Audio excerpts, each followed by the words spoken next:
दुनिया के जब बाकी देशों में आप जाते हो तो पाकिस्तान को लोग कैसे देखते हैं? जब ये बाहर जाके अपना रेस्टोरेंट खोलते हैं ना, तो वो पाकिस्तानी रेस्टोरेंट लिखते हैं, इंडियन रेस्टोरेंट नाम लिखते हैं, क्योंकि पता है पाकिस्तान बोलते डंडे लगेंगे इनको।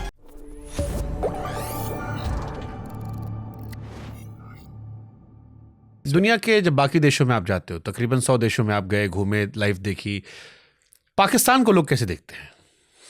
क्या इज्जत है दुनिया की पाकिस्तान में? एक छोटी सी इंसिडेंट से समझ में आ जाएगा, मुझे बोलने की जरूरत नहीं पड़ेगी। जब ये बाहर जाके अपना रेस्टोरेंट खोलते हैं ना, तो वो पाकिस्तानी रेस्टोरेंट लिखते हैं, इंडियन रेस्टोरेंट नाम लिखते हैं। और जब कोई कहीं फंस जाते हैं तो उसे पूछते हैं कि where are you from? I am from India बोलते हैं, क्योंकि पता है पाकिस्तान बोलते डंडे लगेंगे इनको। जब बोलेंगे I am from Pakistan, their credibility is zero everywhere and people think of them as Islamist and terrorists. That's their image. So even they open a business, they will open with the Indian name, and when they get trapped somewhere they say I M an Indian. और 4 शहरों के नाम जान लिए होंगे। पता ही होता है पंजाब के शहर को, जितने जो बाहर हैं, जितने पाकिस्तानी हैं, most of them Pakistani Punjab. Nice. मतलब ये हमने सुना था, ये काफ़ी लोगों ने कहा है कि हम इंडियन ही बोलते हैं अपने आप को। ठीक है। अमेरिका क्या जानबूझकर भी युद्ध को फ्यूल देता रहता है ताकि हथियारों के कारोबार जो चलता रहे? देखिए, एक ये स्नोडेन नाम है उसका, एडवर्ड स्नोडेन, जो विसल ब्लोअर था, जिसके उसने एक चीज़ बोली थी कि West's effort is not to finish a war. It is, all these efforts are to make sure that the war it's not for victory, it's a war to continue. जितना लंबा वार खींचेगा उतना आपके हथियार बकेंगे। Which companies benefited most from Russia-Ukraine war? किन के share सबसे ऊपर गए? European countries. Your all military industrial complex of US, your Boeing, Lockheed Martin, your all the Raytheon, their shares went up. They all went by 26-30% up because लगातार हथियार बिक रहे हैं। अभी उन्होंने डर बिठा दिया है यूरोपियंस के अंदर, रूसी आ रहे हैं, अपनी फौजें तैयार करो। अब फौजें तैयार करेंगे, हथियार खरीदने कहाँ से खरीदेंगे? They have to be NATO specification. NATO specification means they have to buy it from America. So more countries in NATO means more weapons will be sold. इस पे भी एक बयान आया था कि ऑपरेशन सिंदूर में भी इतनी सारी फेक इन्फॉर्मेशन इसलिए निकाली गई ताकि हथियार कारोबार चलता रहे। वो जो 6-0 रफाल के जिक्र आया या इधर आया, क्योंकि वो लड़ाई चल रही थी चाइनीज इंडस्ट्री वर्सेस आपकी France industry, American industry. Bharat के पास जो हथियार थे वो फ्रांस की इंडस्ट्री के थे, पाकिस्तान के पास जो हथियार थे वो चाइनीज इंडस्ट्री के थे और अमेरिकन इंडस्ट्री के थे। और एक थ्योरी निकल कर आई कि इसलिए भी मार्केट फैलाया गया ताकि, क्योंकि ये पहली वॉर थी जो न्यूक्लियर कंट्रीज के बीच में वॉर थी, ताकि अब जो देश है वो इनको देखकर एक्साइटेड हो कि ये जीता, इसके हथियार ज़्यादा मंगा लेते हैं। देखिए, इसमें काफ़ी हद तक सच्चाई है, क्योंकि अगर कोई नया मुल्क कोई हथियार खरीदने की सोचता है तो they want battle tested weapons. ऐसे कहने को तो आप कुछ भी कहें, शोज़ में आप कुछ भी दिखा दें और कुछ भी स्पेसिफिकेशन लिख दें, लेकिन लड़ाई में जो हथियार टेस्ट हुए और जिन्होंने अपनी एफिकेसी प्रूव की है, तो हर कंट्री चाहता है कि वो हथियार खरीदे।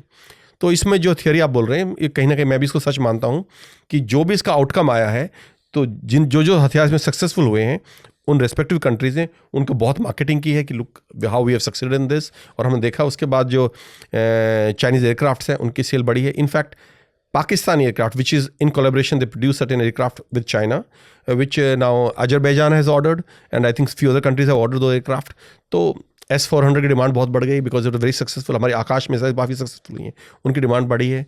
तो yes, there is always an angle that whichever weapons have done well in a particular conflict, उस कंट्री जो उसको प्रोड्यूस करती है उसको मार्केटिंग के लिए यूज़ करती है और उसकी डिमांड दुनिया में बढ़ जाती है। ये सच है। जो ऑपरेशन सिंदूर हुआ था, इसको बाहर कैसे लोग देखे? जैसे इंडिया में हमारा एक परसेप्शन है कि हमने घर में घुस के मारा उनको, हमने मसूद अजहर के इलाकों को ठोका, पाकिस्तान को चढ़ के किया। हमारे यहाँ कहीं विजिबल नुकसान हमें नहीं दिख रहा। जैसा पाकिस्तान के वीडियोज़ आ रहे हैं, वहाँ पर शहीदों की फ़ोटोज़ आ रही हैं, उनकी अपनी कहानी चल रही है। बट पाकिस्तान के लीडर्स अलग अलग बातें कर रहे थे, रक्षा मंत्री बैठ के व्हाट्सएप पे हमें सबूत दे रहे थे, ये सब हमने देखा। वेस्ट कंट्रीज़ में, इजराइल में, बाकी जगहों पर, यूक्रेन में, रशिया में, वहाँ कैसे लोग देख रहे हैं जो ये इंडिया पाकिस्तान वॉर में? देखें, जो ओवरऑल इसका जो एक परसेप्शन है वो ये है कि हिंदुस्तान का पलड़ा भारी था, क्योंकि हमने वहाँ डैमेज काफ़ी किया है और उनकी जो मिसाइल्स आई हैं, जो उनका असला हमारे डैमेज करने के एयरक्राफ्ट्स आए हैं, हमारे जो एयर डिफेंस है बहुत सक्सेसफुल रहा है। लेकिन जहाँ तक एक पर्टिकुलर चीज़ का बार बार जिक्र ट्रंप भी करता है और पाकिस्तान जिसको बहुत यूज़ कर रहा है, वो है वो पहली रात जिस टाइम हमारे 84 जहाज़ हवा में उड़े पाकिस्तान पर हमला करने के लिए, और पाकिस्तान का एक क्लेम कि हमने आपके 6 जहाज़ गिरा दिए। और वो उनका ये भी कहना है कि हम तो और भी ज़्यादा गिरा सकते थे क्योंकि हमने we have lock down to many of your aircrafts, पर हमने कहा कि बात आगे ना बढ़े, इसे 6 गिराए। अब ये 6 जहाज गिरे हैं नहीं गिरे हैं, जिसको हमने डिनाई किया है। ट्रम्प बार बार इसको बोल रहा है, क्यों बोल रहा है? उसका एक हमें छेड़ने का भी उसका मकसद था कि भाई हम हिंदुस्तान को हमने टैरिफ लगाया है, थोड़ा वो हमें, एक उनका F-16 भी उनके पास है, तो उसको उसकी मार्केटिंग वो भी एक है। और कि जो है हिंदुस्तानी एयरक्राफ्ट जो रफेल और खरीदे में जो भी हैं, ये इतने सक्सेसफुल नहीं हो पाए हैं। देखिए बाहर जो सोशल मीडिया है, लोग स्विस पूरा जिक्र करते हैं कि इसमें वो हिंदुस्तान का पड़ा भारी दिखाया गया है, लेकिन जो जनरल परसेप्शन है कॉमन पब्लिक में और even in the elites, military elites outside India, is that in overall war India का पलड़ा थोड़ा भारी था। India could damage lot of their air bases and could destroy there aircraft in hangers. पर जो वो रात थी जहां भी एयर बैटल हुई, जो कि द्वितीय विश्व युद्ध के बाद आज तक की सबसे बड़ी एयर बैटल थी, 84 जहाज हिंदुस्तान के हवा में उड़े थे और 42 पाकिस्तान के थे। और उन्होंने, लेकिन दुनिया का ये मानना है कि उस वक्त हिंदुस्तानी कुछ जहाज गिरे हैं, कितने गिरे हैं मैं नहीं जानता, लेकिन ऐसा दुनिया में परसेप्शन है। सच है या गलत है मैं नहीं जानता। बट हालांकि उसके टुकड़े कहीं हमें दिखाई नहीं पड़े, क्योंकि हमने कहा कि सैटेलाइट इमेजेस के जरिए कुछ दिखा दो। हमारे यहाँ से कई लोगों ने चैलेंज भी किया। देखिए अब लड़ाई खत्म हो गई है। नहीं, जैसे हमने हमारे पुराने कुलीग रहे हैं आपके और मेरे सीनियर में, जो बेस का नाम मैं नहीं लूंगा, वो बोले पामपोर मैंने खुद देखा है, वीडियो बठिंडा के पास से आए हैं, 2 जगह से तो मैं कंफर्म जहाँ वीडियो मैंने खुद देखे हैं आए हैं। लेकिन कि इसमें एक परसेप्ट गलत वो भी हो सकती है, क्योंकि सिविलियन लोगों को अंदाज़ा नहीं कि जहाज़ है ये क्या है। जब फाइटर एयरक्राफ्ट जाते हैं उनमें बहुत सारा फ्यूल भरा होता है, लेकिन उनको अपनी मैन्यूवरेबिलिटी के लिए जो एक्सटर्नल फ्यूल टैंक्स होते हैं वो गिरा देते हैं, ताकि उसकी मैन्यूवरेबिलिटी बढ़ जाए, डिस्टेंस जो रेंज है वो बढ़ जाए। तो ये फाइटर एयरक्राफ्ट जो फ्यूल टैंक गिराते हैं, तो एक सिविलियन के तो लगेगा कि कुछ गिरा, जहाज़ का टुकड़ा गिरा, शायद ग्रस्त हुआ है। ये भी एक कारण हो सकता है कि शायद उन्हें वो फ्यूल टैंक से ऐसा कुछ देखा होगा और उन्हें लगा कि ये जहाज़ गिर गए हैं या जहाज़ से। अब देखिए कहना बड़ा मुश्किल है ये। ठीक है, हालांकि हमने जो उनका एयरबेस उड़ाया वो तो हमने दिखाया कि देखो तुम्हारा ये गड्ढा हमने कर दिया, चाहे वो गड्ढे तो एक दिन में भर जाते हैं, गड्ढे एक दिन में भर जाते हैं, और वो कोई बड़ा, उसको बड़ा डैमेज नहीं मानता मैं। ओके, तो क्या इस ऑपरेशन सिंदूर से इंडिया के लिए क्या सबक रहे होंगे फिर फ्यूचर को लेकर? वो देखिए अब इसके बहुत इसकी डिटेल स्टडी करनी पड़ेगी।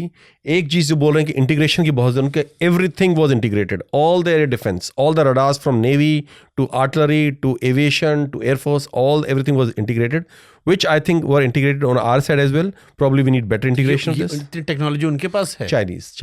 All satellite imagery were provided. Continuous intelligence was provided by China and Turkey. देखिए एक जो बड़ी चीज़ लड़ाई में सामने आई है, हम बिल्कुल अकेले थे इस लड़ाई में। आपने ऑब्जर्व किया ये, जिस तरह से टर्की, चीन, अजरबैजान बिल्कुल खुलकर खड़े थे पाकिस्तान के साथ में कि हमारा एक ब्रदर मिल्क है और हम इसके साथ खड़े हैं और आखिर में लड़ेंगे।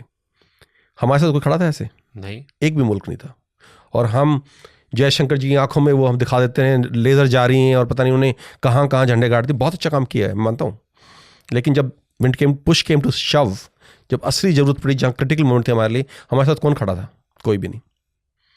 तो ये हमें सोचने की ज़रूरत है। हमेशा से एक रूस था, तो उसको हमने दूर कर रखा है। देखिए मैं कारणों में नहीं जाऊंगा, लेकिन ये एंड रिजल्ट ये है। और अगर कल चीन, अमेरिका और ये सब, चीन और पाकिस्तान इकट्ठे हो जाते हैं और टर्की इकट्ठे हो जाते हैं, सऊदी अरेबिया ने तो पैक्ट कर ही लिया है कि अगर पाकिस्तान में लड़ाई होगी तो सऊदी अरेबिया शामिल है, तो हम कहाँ जाएं, किससे लड़ें? बांग्लादेश हमारी वैसे दुश्मनी हो गई है, अभी हम अकेले लड़ेंगे उनसे? हमें इस पर सोचने की ज़रूरत है कि हमारी क्या जो हम नॉन अलाइनमेंट कर रहे हैं, हम किसी से दोस्ती नहीं करेंगे, किसी से दुश्मनी करेंगे, क्या ये सही है? और अगर कैसी क्रिटिकलिटी आती है, विजयनगर अंपायर जो था, कृष्णदेवराया इतना महान अंपायर था, कैसे तबाह हुआ? सारे दुश्मन जो मुसलमान थे आसपास, सारे क्योंकि अकेला हिंदू किंगडम था, सारे इकट्ठे हो गए। जो आपस में दुश्मन थे वो भी इकट्ठे हो गए, अकेला लड़ा और सारे इकट्ठे हो गए तो हार गया, ख़त्म कर दिया गया, हमेशा के लिए इतिहास के पन्नों से मिटा दिया गया। मैं ऐसा भी कहना चाह रहा हूँ कि जो इतिहास में हमने गलतियाँ की हैं वो उनका दोहराई नहीं होनी चाहिए, और उसे हमें कैसे रोक सकते हैं, इसको हमें इस पर सबक लेने की ज़रूरत है, इस पर स्टडी करने की ज़रूरत है और इस पर काम करने की ज़रूरत है। आप एक फौजी भी रहे हो, एक जर्नलिस्ट भी रहे हो, इंडिया की foreign policy up to mark नहीं है। मैं ये नहीं कहूँगा, बहुत अच्छे फॉरेन मिनिस्टर हैं, इन्होंने बहुत, जैसे हमेशा यूनाइटेड नेशन जनरल असेंबली है या कई और मुद्दों पर हमें बहुत सपोर्ट मिला है, और न्यूट्रलिटी कहीं ना कहीं हमें कुछ हद तक हमें कामयाब भी आई है। लेकिन क्या जो क्रिटिकल मोमेंट होगा, देखिए अंत में क्या है, जब आपके एग्जिस्टेंस की बात आ जाएगी, एग्जिस्टेंस खतरे में है कि हमें ख़त्म कर देंगे सारे ये मुस्लिम दुश्मन मुल्क मिलके, उस समय हमें बचाने कोई अगर नहीं आएगा, तो क्या हमारी न्यूट्रलिटी ठीक पॉलिसी थी? ये हमें सोचना है। और ऐसी हालत में हमें क्या करना है फ्यूचर के लिए, कैसे हमें अपने आप को प्रिपेयर करना है। सिर्फ हमारी अकेली ताकत काम नहीं आएगी। चीन बहुत जैसे हम बड़ा, ट्रेड डील करें, हमने ईयू के साथ डील की, हमने अमेरिका के साथ डील की, तो वो कह रहे हैं कि हम अपना देश की ग्रोथ पे ध्यान दे रहे हैं, बाकी जो है वो आपस में लड़ मर रहे हैं अभी। मिश्रा जी, जब अंग्रेज हिंदुस्तान में थे यहाँ पे, जब उन्होंने कब्जा किया, मैं सिर्फ आज से 200 साल की बात कर रहा हूँ, एज पर वन एस्टिमेट हम दुनिया का 25% जीडीपी प्रोड्यूस करते थे। 25% जीडीपी ऑफ द वर्ल्ड, जो कि आज यूएस भी नहीं करता है। ट्रू। उस टाइम में हमने बड़ा ग्रोथ पे ध्यान दिया हुआ था। और आज से 1500 साल जब हमले शुरू हुए, सोमनाथ को इतना लूटा गया, इतने हमले हुए, तब हम सोने की चिड़िया थे। अब भी हम सोने की चिड़िया बन सकते हैं, तो फिर लूट ली जाएंगे। तो क्या सिर्फ फोकस जीडीपी पे होना चाहिए? सही बात है। जब तक हम अपने को मजबूत नहीं करते और जब तक हम इंटरनल थ्रेट्स को नहीं समझते,